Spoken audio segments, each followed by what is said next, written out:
जय दिवस जय गुजर जीवे दया नामे रुचि मानुषेर निष्ठा इहा छाड़ा आर जत सब इहा भ्रष्टा আমার গুরুচাঁদ ঠাকুর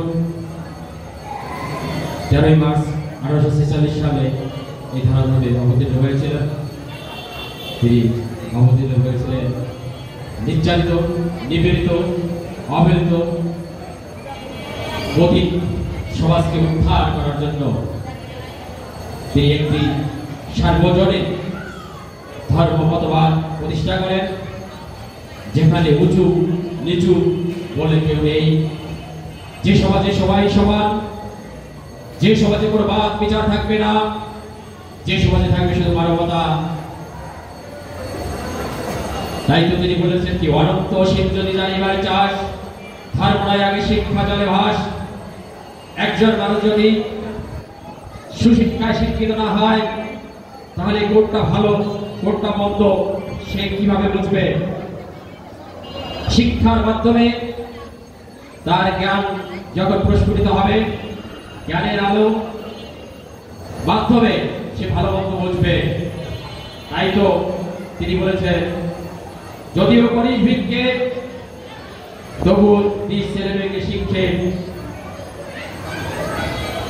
এই সমাজকে তিনি ধর্মনীতি, রাজনীতি, অর্থনীতি, সমাজনীতি সবকিছু শিখিয়েছেন মানুষকে। তিনি বলেছেন ইহ জগতে যদি তুমি সুন্দরভাবে বাঁচতে পারো, তুমি যদি তোমার ধর্ম সুন্দরভাবে পালন না করতে পারো, তাহলে তুমি কিসের মানুষ? তাই তো তিনি বলেছেন যার দল নাই তার বল নাই, যে জাতি রাজা নেই সে জাতি তাজা নয়।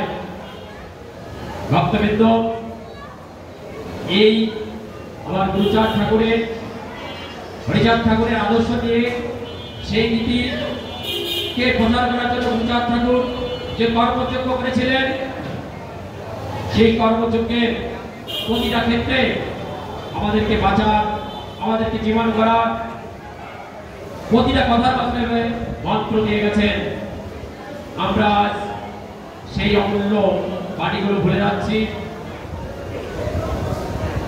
আমরা এখন দলহীন হয়ে যাচ্ছি। আমি বলছি আমাদেরকে ঘুরে দাঁড়াতে হবে, আমাদেরকে দলবদ্ধ হতে হবে।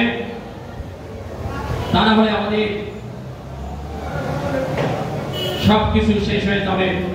বর্তমান পরিস্থিতিতে যে যেখানে আছি সবাই যেন ভেদাভেদ ভুলে, নিজেদের মধ্যে আত্মকন্দল কলহ ভুলে আমরা যেন দলবদ্ধ হয়ে থাকি।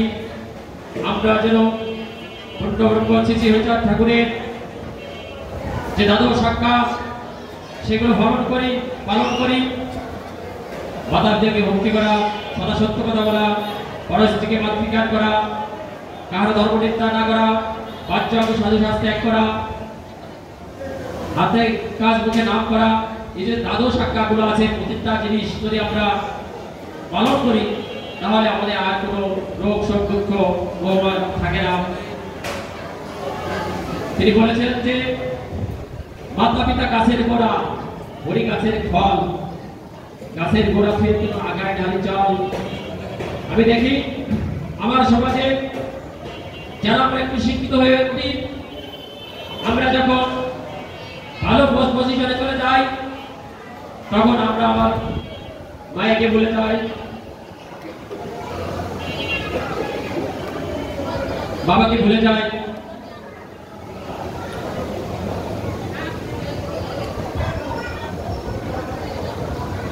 এই ভোলা থেকে ফিরে আসতে হবে। মাতা পিতা কাছের গোড়া, ওখানে তাদের মাধ্যমেই আমরা ঈশ্বর সত্তা পেতে পারি, এটা ভুলে গেলে হবে না। শুধু ভক্তবৃন্দ, আজকে আমাদের অনুষ্ঠানটা অন্যান্য বছরের মতো সুন্দরভাবে করতে না পারার জন্য আমরা ক্ষমা প্রার্থনা করছি। আগামীতে যাতে আমরা সবাই মিলিত হয়ে আবারও সেই মহা মিলন মেলা করতে পারি, সবাই সেই প্রার্থনা করবেন।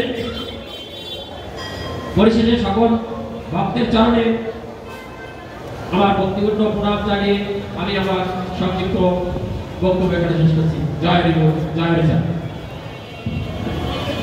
Audio Jungle।